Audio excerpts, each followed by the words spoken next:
Assalamualaikum warahmatullahi wabarakatuh. Halo teman-teman, kami dari kelompok L akan membahas hasil diskusi kami, yaitu mengenai pengaruh air hujan asam pada lingkungan dan produktivitas pertanian.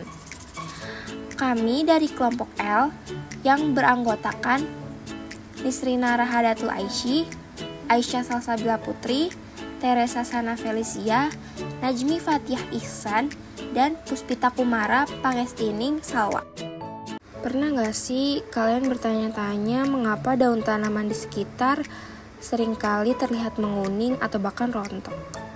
Atau hasil panen petani semakin menurun dari tahun ke tahun? Nah, ini merupakan penyebab dari air hujan asam salah satunya. Yuk teman-teman, mari kita bahas.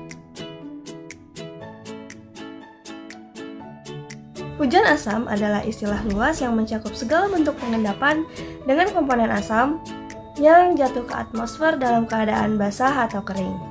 Hujan asam terdiri dari sulfur dioksida atau SO2 dan nitrogen oksida atau NO2 yang bereaksi dengan uap air atau H2O di atmosfer, kemudian membentuk asam sulfat atau H2SO4 serta asam nitrat atau HNO3 dengan reaksi kimia sebagai berikut. Berdasarkan reaksi yang terjadi dan produk yang dihasilkan, maka ketika hujan asam tersebut jatuh ke bumi dapat memberikan dampak yang signifikan terhadap lingkungan dan pertanian. Di antaranya adalah, hujan asam dapat menyebabkan penurunan pH tanah dan membuat pH tanah semakin asam.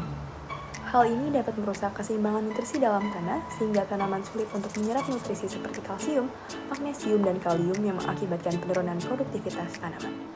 Kedua, hujan asam dapat merusak daun dan mengganggu proses fotosintesis pada tanaman yang membuat daun menjadi layu atau berlubang sehingga mengurangi kemampuan tanaman untuk tumbuh dengan optimal. Yang ketiga, air yang terkontaminasi hujan asam bisa mencemari air tanah dan meracuni tanaman. Kandungan logam berat yang larut dalam air karena hujan asam bisa menyebabkan tanaman dan hewan tidak dapat bertahan hidup di lingkungan tersebut. Selanjutnya, saya akan menjelaskan beberapa pemaparan mengenai dampak-dampak pada lingkungan yang disebabkan oleh hujan asam. Yang pertama, ada netralisasi oleh mineral tanah. Tanah memiliki mineral basa seperti kalium karbonat atau CaCO3 akan menetralkan sebagian asam, seperti reaksi yang tertera pada PPT.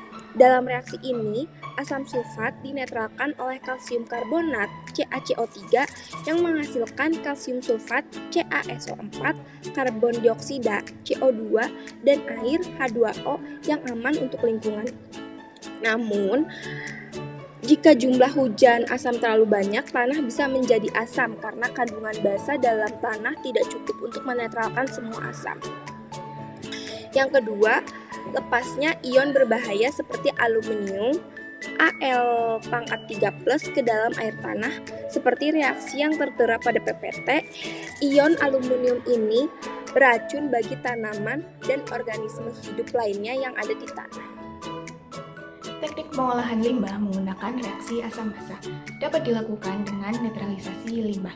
Limbah yang mengandung asam kuat dapat dinetralisasi menggunakan larutan basa kuat seperti natrium hidroksida. Limbah yang mengandung basa kuat dapat dinetralisasi menggunakan larutan asam kuat seperti asam sulfat dan asam klorida. Dalam penanganan hujan asam dapat dilakukan dengan teknik pengapuran atau line neutralization. Metode ini melibatkan penambahan bahan kapur seperti kalsium karbonat atau kalsium hidroksida yang bersifat basa ke dalam badan air yang terkena hujan asam. Kapur bereaksi dengan asam dalam air, meninggalkan pH dan mengurangi keasaman. Teknik ini efektif dalam menetralkan danau dan sungai yang terpengaruh oleh hujan asam. Dari penjelasan kelompok kami dapat disimpulkan bahwa hujan asam disebabkan oleh ketidakseimbangan atmosfer.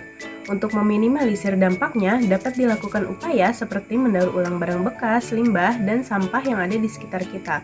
Hal ini dapat dilakukan dengan pengomposan sampah organik, mendaur ulang kaca, kertas, plastik, dan karet, serta melakukan pengolahan limbah.